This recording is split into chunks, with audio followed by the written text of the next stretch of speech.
Welcome to another show of Uncomfortable. I'm Kirk, joined by Vince, and today we have a special guest with us today. Vince, I'll let you introduce him here in just a second, but we want to talk about a really crazy topic. It's called When is Too Much Too Much? I mean, there's many times that we go through life and we get these crazy ideas or thoughts or questions that we start thinking, how close to the line can I get sometimes? Or, how close can I push this with this person, spiritually speaking? I might want to force my spiritual beliefs on someone, or maybe they're forcing their beliefs on me.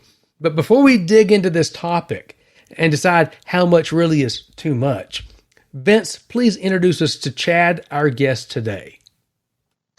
Well, everybody, thank you for listening today. And we have Chad with us. He is a student at Christ for the Nations. He's also been in a couple of the classes that I have. And believe it or not, he was brave enough to endure both of them. Oh, my. All the way through to the end, Kirk. I don't know if you could. Oh, my goodness. I don't know if you are brave enough to handle that.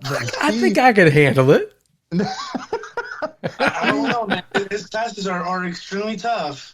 Some of the books he has you reading. And well, I don't think it could be. I won't name the class nor the name of the teacher, but there was one teacher that used to put me to sleep every class, and he reminded me of sleep. He reminded me of Ferris Bueller every time I'd go to class. I know exactly who you're talking about. Don't say names. Do not say names. No, I will say this. I will say this about that teacher, though. This guy was dropping gold nuggets of wisdom left and right. But if you had a rough night's sleep the night before and you went to his class, you struggled. He was so harsh because his tone, when he got excited about the topic, it was monotone. Hello, welcome to the class today. I have a great topic for you. That was just getting excited. So yeah, it was hard. I mean, if you didn't go in there fully caffeined up and sugared up for his class, now that I've completely derailed the introduction, let's get back to Chad. Okay, we'll give Chad a second. Chad, tell us a little bit about yourself. Chad, tell us a little bit about yourself. Hey guys, what's up? I am Chad. I am, this is a Christ for the Nations student right now, and I'm still trying to figure out where God is going to take me for ministry, if He even wants me to go to ministry. But also I am here to kind of talk about what students are honestly asking, the hard questions about. Our hopes to get a little bit more in-depth detail with some of the good answers for some of these students, because I serve at a church called Lakeshore. It's somewhere in Rockwall, and they've had me there for a good bit for 4 years now, and they still haven't kicked me out yet. I'm surprised about that, to be honest. Feel free to give your pastor a shout out if you'd like to holler out to him. Pastor Brad, Pastor Carlos, Pastor Nick, Pastor Caleb, and Aaron, the facilities guy, because we already know that facility. If you work in facilities, you know you crazy. And let me just say this: me and him are both crazy. Wait a minute. That Lakeshore, is that Pastor Nick Decold? Yep. Oh, so here, I'll give you a tip of that. Nick and I go way back. We were in YFN together when we were here at Christ for the Nations. Kirk, you probably, if you saw a picture of him, you'd probably remember Nick. I'm going to have to pull it up right now then. My goodness. Yeah. So, and Pastor Brad is Pastor Brad Howard, correct? Yes, sir. Pastor Brad Howard also has a connection to Christ for the Nations. He actually was at one time the YFN director of Christ for the Nations during the 90s. He was one of the founders of the Youth for the Nations. Right. And some of the guys that trained me before I came to Christ for the Nations actually served with him as well. So roundabout way, we have a connection to them all. And if nothing else, we're all alumni. Right. So great church. I hear a lot of cool things about them too. So not to mention that they've got cool people that are pastors there. There you go. The best thing is over there right now, what's going on over there right now is they're actually doing a lot of rebuilding and reconstruction over there. So the fact that that's going on, Like we're like their dream is to, yes, the building's being built, but it's for the people that aren't there yet. So it's not for us to get more comfortable, it's for more people to be able to show up for us to expand. And I love it. That's awesome. I love it. Well, sticking with our topic, when is too much, or what's too much, and how much can we say the word much And when too it's much. too much? You know, So- kind of swinging back before we get ourselves chasing a rabbit trail there. You know, I started out the segment by saying there's sometimes that we almost push our spiritual beliefs on people, right? Or people accuse us of pushing our spiritual beliefs on people. So, first question I would have is, when do you think it's too much when you're sharing your faith? I know that's an uncomfortable topic because either people love it or they hate it when it comes to doing evangelistic sharing of their faith, right? You know. So I think we should start with our guest tonight and let him take a crack at that one first. Yeah, no, big time. To me, like, okay, just me personally, I don't share my faith until I feel like is a good, comfortable place that I am with that person. Like, for instance, there's Xbox friends of mine that I still have that they know my faith, but I didn't get to share about my faith until probably about a week worth of gaming with them. So like that means like a whole week of us getting to know each other, a week of us getting cut up, play video games, whatever. And then something pops up to where I'm just like, well, I mean, I'm Christian, so I don't really believe in that. And then they're like, whoa, you're Christian. Like, why'd you have to drop that bomb on me? And I'm like, well, because that is my faith. My belief. Drop the bomb on you. Right? That's how people say. It's just like, well, I mean, yeah, we Drop didn't the bomb on me. And so, I mean, that's just me. Is that I don't like to just go up to people like, do you believe in Jesus? I see the fruit of it. I love watching it. I just look at them and be like, I can't do that. There you go. How about you, Vince? When do you feel it's too much? Like too much is too much when it comes to sharing your faith? I personally think it's when it's too much is when it's more of a religious exercise than when it's led by the Spirit of God. Because I think when it's led by the Spirit of God, I think there is no too much, because He'll continue to talk through us and guide us as we communicate with those people and give us sometimes these words of wisdom or share information with them that there's nobody that knows anything about that in their life, much less a stranger. And God will ask us to share those things with them so that they know for sure that He is speaking to them. So I think the only time it becomes too much is when you're just doing it out of religious practice and you're not doing it from a heart and a stance of love. It's got to be motivated by love. If it's not motivated by love, then it's too much already. And I love, Chad, what you talked about, building the relationship. Building the relationship with the person before you begin to talk with them, because, the reality is if you have no open door, you really have nothing to walk through. And if someone has a resistance already against the Christian faith, then, and you're trying to sit there and tell them, even though it's the best truth they'll ever understand, it'll save them from hell. They don't understand that. So we have to, many times, I believe, we have to come in from the door of relationship, because that opens the gate of trust. It opens, or maybe I should say, it helps them lower their guard. Not that you're trying to trick them. You don't want to trick them. That's not the goal. The goal is you want to enable an atmosphere to where you can have a conversation that goes both ways and they're not turning a deaf ear.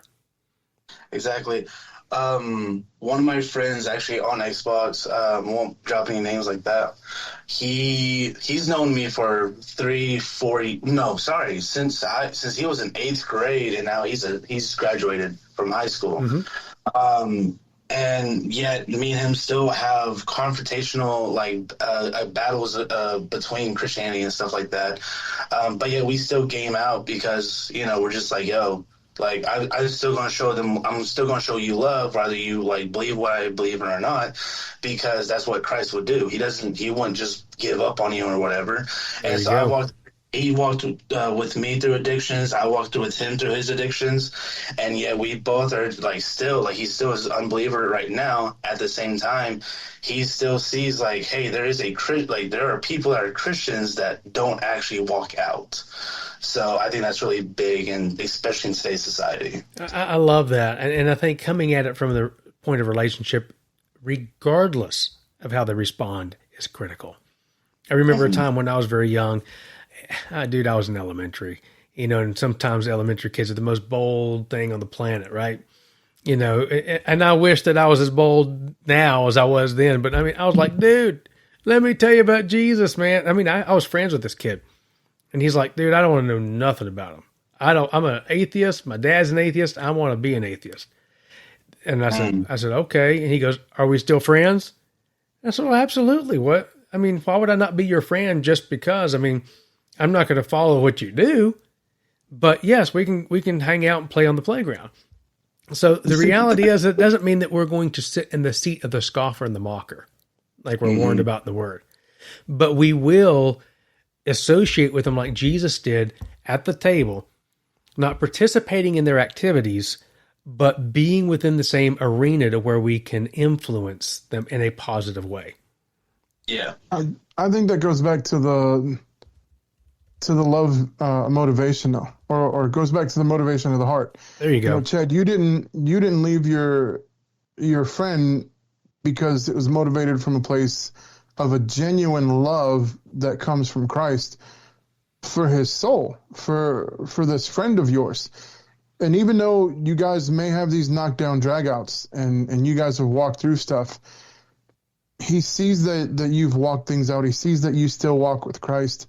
And whether he makes that decision right here and now, whether he's made it in the privacy of his own home, or whether it's years from now that he makes the decision, if he's got that time to do so, then one of the things that can be counted to your life is that you were just faithful enough to be there, just to show up. And that's kind of one of the things I think that we struggle with, Kirk, is a lot of times we hesitate to show up, especially when we're like, look, and okay, you know what? This show's called Uncomfortable, so I'm going to get uncomfortable. Oh, come on, let's get uncomfortable. Let's do it. So let's just rub it in real deep, right?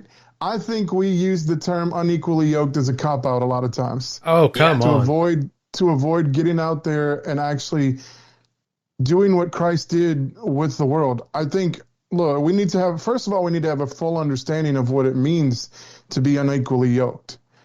And because otherwise we have a hard time reconciling the fact that Jesus sat in the home of sinners and had dinner. Mm-hmm. It doesn't say that he went and did everything that those sinners did. It just says he went to their house. Well, and there's a difference between being in his house and being somewhere else with them. And the way that people would handle themselves around Christ told you that he was not participating in their activities. Oh yeah, because definitely. it was rabbi, basically in today's vernacular. Hey, teacher. Pastor. Yeah. Hey, pastor. Hey, pastor, teacher. Yeah. So it was a sign of respect, at recognizing the separation that was in his life. It doesn't mean that he wasn't sitting there with them talking, but he wasn't getting drunk. He wasn't participating in other activities that would be sinful. And now we could chase this rabbit for quite some time, but this is a very broad topic. And yes, I want to. Okay, Vince. Okay, I'll hold on. Go for it. No, I was just going to say, I actually have that one example in my life. Okay, I got the one time. I was working at a warehouse, right? And nobody knew that I had just come from Christ for the Nations. Nobody knew I was a pastor. I was just working, right? And these guys were just cutting loose. I mean, cussing, talking about hoeing around, all this stuff. I mean, they were just going off, right? And I had said something, and I was like, "Oh, you guys keep talking. I'll talk away." Like, what are you, like, some kind of like holier than thou person? I'm like, no. And they're like, what are you, a pastor or something? And I just kind of looked, I was like, well, yeah. And they're like, oh, we're so sorry, Pastor. Pastor, we're so You know, it's funny that happens. I was like, why? I didn't tell you anything. I wasn't gonna condemn you for talking how you talk. Now, completely in the same arena, but opposite spectrum, how do you guys feel about when people vomit their faith on people? And I use a pretty gross word there, vomit. But it's what it is, you know, because there's some people, it's like they're trying to force feed their faith on people, trying to force their belief on someone else. And when do you think that's too much? So, okay, I actually just watched a TikTok. I know this is going to sound stupid. I watched a TikTok that a lady that just delivered food at probably around 3 p.m.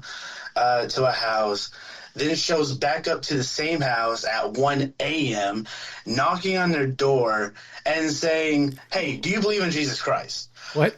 Oh, Yeah, no, that ends up happening. that's excessive. That to me is excessive. Like, if I'm going to share the love of Christ to you, then I'm going to leave you like a little note in your food, or like, hey, like go read this book in the Bible, or like, hey, do you want to have time right now to talk about Jesus Christ? Why have your food? At the moment, don't wake people up at 1 o'clock in the morning. Like, that to me is excessive. But the fact that some people would just be like, you're gonna go to like the second that I hear you're gonna go to hell on the streets. Mm-hmm. I'm like, okay, listen, my brother or sister, whoever they might be, you're not, like, I honestly want to pull them aside and just be like, listen, you're not sharing what Jesus did. Did Jesus ever say to just a random stranger that they never met on the streets, you're going to go to hell if you don't fix your life? Like, no. So therefore, let's actually, like, dumb it down just a little bit, get to go shake someone's hand, and then just see like where their life was and see how Jesus can help them get out of the things that their life put in themselves. So I mean, it's, to me, I don't like the fact that a lot of people just do that. Like, granted, I get it. Fear can cause some faith, mm-hmm. but it can also be the exact opposite. Another thing that I can think of, and anyone that works in the business world, especially if you're bivocational or you are full-time working a job 9 to 5, in a lot of HR videos, what they'll do is they'll show you a thing about not sharing your faith with people that don't want to hear it, right? And the reality is when you're in your workplace, you have limited rights. And if you're not invited to speak, you have no voice to speak, because that's just the way it currently is in the legal realm of things. But that's not just Christianity. That would be Islam, Buddhism, New Age, whatever. You're not supposed to force your faith on someone else. Now, so it could be looked at in an argumentative way that you're force feeding someone if you're in a workplace and trying to force your views, kind of like leaving your Christian tract on their desk every day, always leaving a note on their desk every time, always trying to force feed them little messages. Now, do I think that that's excessive? I don't know, unless I'm there in the situation. If I think that's excessive. So we're not supposed to leave notes on people's desks, stalking them every day. Exactly, you know. But what I would say though is it's cringe. I'm just being honest. I would say that's kind of cringe. You know, if someone's leaving me notes on my desk, I'm going to be like, dude, what's your deal? I don't care what it is. If you're continuously dropping me notes all the time, I'm gonna be like, dude, something's up. This is weird. You're odd. But that's it, Kirk. Where's your office? I'm gonna start doing that. Hey, it could also lead to like questionable things, like, are you homosexual, or like if it's the same sex? Because like when those are being left, like most of the time they're like, yo, I'm interested in you. Like, when I hear notes, I'm thinking like, as like a little kid in middle school and high school, like you know, like, hey, hand this note over to this girl, do whatever, and like that's what I think. You know what I mean? Things can be definitely misinterpreted, and the thing is people don't always get the message you're trying to leave, right? Mm-hmm. The reality is if you're going to try to witness to somebody in the workplace, build a relationship, become invited to speak to them. Now, I'm going to shift the topic just a hair. because I'm hearing an underlying theme here that I don't, you guys probably have heard it, but it's a 4-letter word that I've heard over and over again, and it's love. The entire time we've been talking, we've been saying that the time that we need to express our faith is through love. That things need to be done in love. Now, that doesn't matter if you're on the street trying to witness to somebody and evangelize. It doesn't matter if you're one-on-one. It doesn't matter if you're at work. If you're not doing it in love, then you don't love and you're almost hating the person, right? You know, I do want to make a clarification, though, and that's this. No, you can't Just clarify anything, Vince. You've had your clarification for the last 6 weeks. I'm just kidding. Go ahead. Wow. Got him. You know what? I would throw a taco at you if I knew it wasn't an insult to the taco. Oh. No, I'm just kidding. I don't know that I'd waste food like that. You just don't do that. That's wrong. Especially a taco, dude. That would be Right. sacrilegious. Well, no, especially your wife might be offended at me. She would, especially if you wasted that. No, for Burrito. real though, the thing I want to clarify is this. Love does not equal acceptance. You don't have to accept Oh, come everything on. that everybody does and believes in and all that in order to love them. Look, I don't agree with everything that even everybody in my house thinks, feels, or whatever, but it doesn't mean I don't love them. Yeah. There's things that Kirk and I don't agree on, and we get at each other sometimes. Doesn't mean I don't love him. I mean, sometimes I'd like to chunk a burrito at him, but I don't want to waste a burrito. But Throwing actually, I'm food. talking about- I mean, I I'm just, talking yeah. about the stuffed one. You know, the little stuffed burrito? There's a game called Throw the Burrito. Oh my goodness. Yeah, so You know, the that's one I'm only talking burrito about. that's I'm worth, not- the only burrito that you can throw and not being, called Throw Burrito. isn't it? oh my goodness, and not being like Mexican jail, so to speak, is like Taco Bell. Or I probably shouldn't have said the name on air, but Everybody knows the reputation. though. So my kids have but jokes look, about doesn't it, mean It doesn't mean that you have to accept. Like I'm pulling this way back off the rabbit trail. It doesn't mean you have to accept the way somebody lives or their sin that they're living in. It just means that we need to come from a place of love and non-judgment. So I can speak the truth to you and still care about you. Mm-hmm. Yeah. Actually, going back to like what me and like Caden, like, dude, there'll be sometimes that we're yelling at each other. Like, you can almost like feel like there might be hatred going on in the party. We cut off like right then and there, just like, all right, either listen, we are officially like arguing, and we're not getting anywhere because we're both just ramped up emotionally. Either we stop it here and we call it quits and we try again tomorrow, or we just go have fun and play some video games. And most of the time, we're just have fun and play some video games for right now. And then we'll like if it comes back up, we'll talk more about it.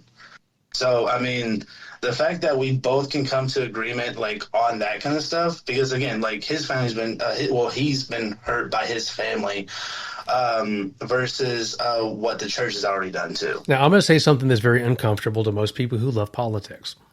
And what Chad just said is exactly what our government is supposed to do. They're supposed to have uncomfortable conversations, and they're supposed to come to a mutual agreement. And, if it gets too heated, put it on pause and then come back to the topic. Yes, I said it. It is what it is. Okay. I'm pretty sure, if I'm not mistaken, I'm not married here. I know I'm the only one that's not married here, but I'm pretty sure that's what a man and a wife is supposed to do as well. Exactly. That's what helped with a lot of marriages. If you don't understand that point, like You're We're exactly getting all the right. sacred cows tonight, aren't we? Hey, but Chad, you're right. I mean, even though like you pointed out, you're not married, you are 100% right. When you're married, there's moments you may have to step back and say, guys, honey, let's cool down. guys, whoa, hold on. Are you in polygamy? What are No. you doing? It was a complete slip of the tongue. I'll have one wife, and it's the only one I will ever have. Yes, sir. Preach But that. it 20-something years, let me tell you. So after 26 years, I'm telling you, You get to a point, Vince and I have talked about this offline, that you go beyond love with your spouse. You do love them, but it goes into a deep appreciation and a deep, there's a sense with each other to where that it's just there's just such a special intimacy, not even talking about physical intimacy, just between each other emotionally and mentally, that you can't replace that. And it's so precious. So anyway, that relationship again, isn't it? Like going back exactly. To what we were talking about. You're exactly right. Completely tying it back. You got to go to that relationship thing. Totally ties back. Yeah. Because you're 100% right, Chad. If we don't have that relationship with people as we're trying to talk to them, then we're completely off game. Now, I'm going to swing back completely to a different topic. We only have a few minutes left, and I know we probably don't have enough time to discuss this. But I really want, especially since you're deep into youth ministry, I know you've probably heard this before. And actually, you mentioned something about it earlier before we started recording. What about the world being too much? Too much. What happens when they're trying to force their agenda down your throat? Line. Whether it be alternate styles of living, or, promiscuous living, or excessive language, or, witchcraft, or whatever it may be. They're trying to force it down your throats. When is too much too much? To be honest, I think it's going to be by personnel of like how much you can personally take. Like for instance, me, to be honest, I will never, I have a boundary. I have a standard of what I will and will not do. I will never like walk into a strip club at all. Like that right there. Well, that would be a good thing. A lot of people like, I will never I will never go attend to a gay marriage. Like, that's just something that I would personally never do. Not because I don't love the people that, just got married. I don't want to celebrate with them. It's the fact that it's just my way of saying, I love you. I do not accept your sin. You know what I mean? I completely understand. And so, like, after the honeymoon and everything like that, I would text them. I would be like, yo, I hope you had a great time. How was the wedding? I'll be the first one on their doorsteps like that.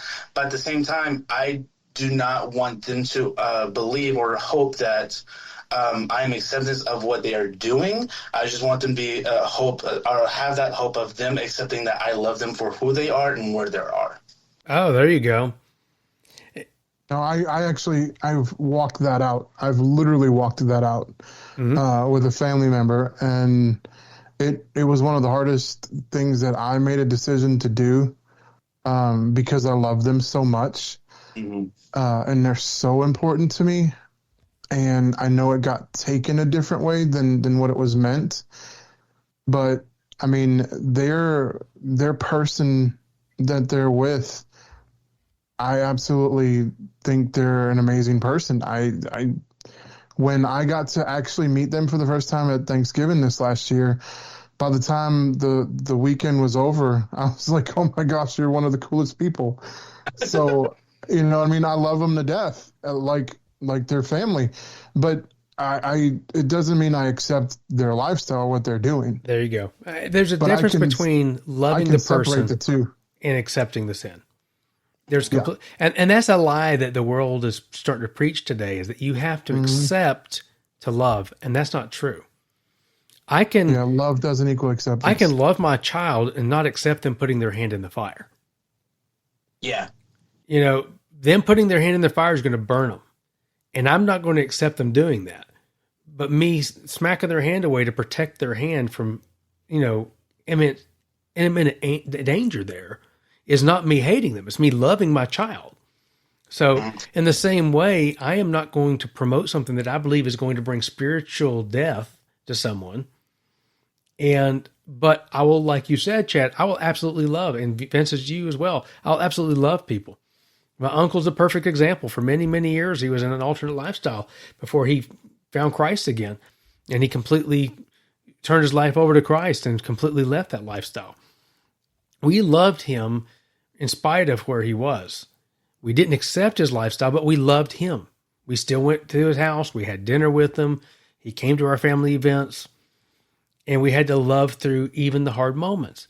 But now, what have we seen? We've seen the fruit of that love with God redeeming him in a simple way to where he was reading the gospel during COVID.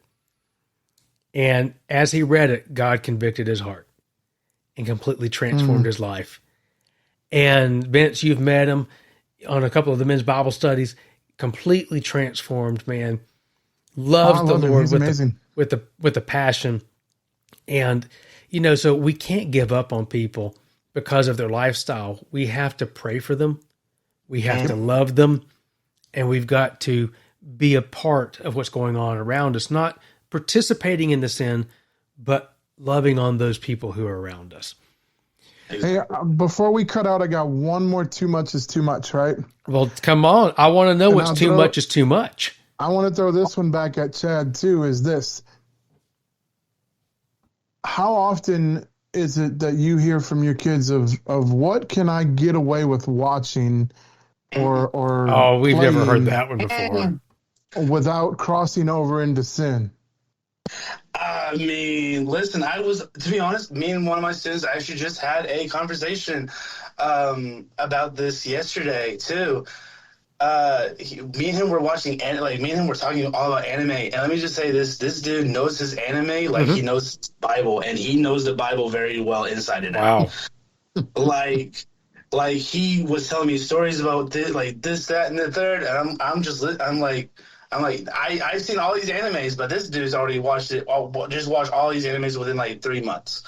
I was like, dude, it took me a year to watch like half of these animes, and I'm not even done with one of them. And so, but the fact that he was able to tell me the characters, what they do, how they work and everything like that. In my honest opinion, yes, that's a little bit more excessive. But also, how often do I hear students say that, or how often can I get away with that kind of stuff? No, they try to pull their strings, pull their little levers on their parents to be like, yeah, no, this is okay. It happens a lot in this world. Unfortunately, Kirk, we hear that quite a bit, even from leaders. Oh yeah. I mean, and it's not worded the same way, but it's worded a little different, but we still hear it even with guys who are seasoned. Oh yeah. People try to push the boundaries with music, with TV shows, with movies. I'm an adult. I can watch what I want. Really? Can you really keep the proximity of the Holy Spirit in your life after watching certain things on the TV? I'm sorry. If that's playing in the reel of your mind, how are you staying in the presence of God? I'm just saying. You know what I'm saying? I mean, I know it's uncomfortable to talk about it, but as an adult, sometimes we have to make decisions that will promote where we're trying to be. There's a saying that says, dress for success, dress for where you want to be, right? And in the same way, if we want to have a close relationship with God, sometimes we have to separate ourselves to such a degree that we are lifting ourselves up into the arena to where we have the opportunity to participate within the event. And to be honest, I mean, dress for success does not even work that often nowadays because, I mean, don't get me wrong. Yes, dress the part. If you're working at a what's called a car dealership, I'm not going to go to someone that is looks like they just got done in a dumpster. At the same time, I'm pretty sure the people that work at the dumpster actually make more of a living than anyone else. And they're the people that are like, yo, I dress for success. Apparently it's garbage. I wear other people's garbage to make a living, to be a successful man. Just that by itself is something. Well, in the way they're dressing the part, though, Chad, if you think about it, because they've found a way to trick people into giving them money. Not everybody that's homeless is that way, but there are charlatans out there that say, you know what, I'm going to prey on those who are weak-minded or those who have a very high compassion, and I'm going to position myself to get money for them and not have to work. And I heard somebody say this, and we are going to have to wrap it up here in a minute, but I heard somebody say this, that the millennial generation will be the death of panhandlers. The ones that are trying to play the system. And he qualified it by saying, he goes, my daughter, the other day, I was about to hand money to somebody, and she said, don't give him money. And this guy looks at his daughter and goes, why not? And she goes, his shoes cost $250. And he's like, what? And she's like, yeah. And she named the name brand, and she goes, yeah, those are $250 shoes. He has more money than you know what to do with. Don't give him anything. If he has $250 shoes, he does not need your money. So the reality is there's people out there that really need help, and there's people who don't. But guess what? They dressed for their form of success because they've positioned themselves to where they need to be, right? I think that's a spiritual principle too, though. Dressing for success in a spiritual way. Yep. And even cutting that things off. And I'm a step. I might even step on your toes here, Chad, on this one. But even things that seem to be mundane or innate or having zero repercussions at all, seemingly, as in anime. But what happens if... Or there's a lot of things, yeah. Or what happens if God's like, yeah, you need to cut that out of your life? Or what happens if you learn something about it that says, okay, that has a negative impact on my life, even if I'm not aware at the moment that it does? And I'm only using that because you brought up that subject, that topic. I'm not hating on anybody that watches it. Look, I don't watch it. I don't feel, only watch older cartoons, so that's it. Nothing like that. So trust me, I understand. He watches the old school Mickey Mouse. That's how old Vince is. Oh, Looney Tunes, baby, Looney Tunes. Yeah, I'm just messing. But anyway, yeah, guys. I mean, I completely agree with you. I mean, everything goes back to two things, right? Positioning ourselves with the Lord and loving our neighbor. Absolutely. We have to position ourselves to where we can be successful with the Lord, and we have to love our neighbor as ourselves. If we can't love our neighbor as ourselves, we will not be successful in reaching people with the gospel. And it will also always be too much if you're not loving your neighbor. Yeah. You know what? To be honest, that could be another topic for next time or something, of what happens if you don't love yourself to love your neighbor. Oh, Chad, I like this. You know, Chad, I think you need to come back on the show again, and let's have that discussion. I'm going to put that down. What happens when we don't love our neighbor as ourselves? Love yourself, like as you should remember. Okay. What happens if you don't love yourself as your neighbor? Mm-hmm. There you go. So you can love me. Yep, that's all right. I mean, well, you know what? That's a good point, because there's some folks that they will put more love into others than they do themselves. And I will say, be honest with it, I am a victim of that. I love other people more than I could ever love myself, it feels like sometimes. So that actually is a great topic, because I know some people that are hyper compassionate, and they sometimes forget that they have to think of themselves and love themselves and esteem themselves as loved of God. But guys, we do need to wrap it up for the day. We thank you so much for joining us with this show. Chad, thank you for joining us. I'm so thankful that you came. Once again, tell everybody what church you serve at with the youth ministry. I serve at Lakeshore. I believe it's off 205 and Rockwall. So if you are in the area, by all means, come on by and say hi. I will be most likely with the youth playing ping pong or playing Madden, because everyone loves to get their butts kicked in Madden against me. Just heads up on that. I always love to give a good shout out to the pastors and the ministry staff out in different churches. Right. We thank you guys so much for all that you do for the kingdom of God. We're praying for you. Guys, thanks again for joining us. If you have a prayer request or a show topic idea, just like Chad had, please email us at uncomfortable@mooseministries.org. You can also support us by giving at the mooseministries.org/give. Guys, y'all have a wonderful day. We'll see you next time. Later.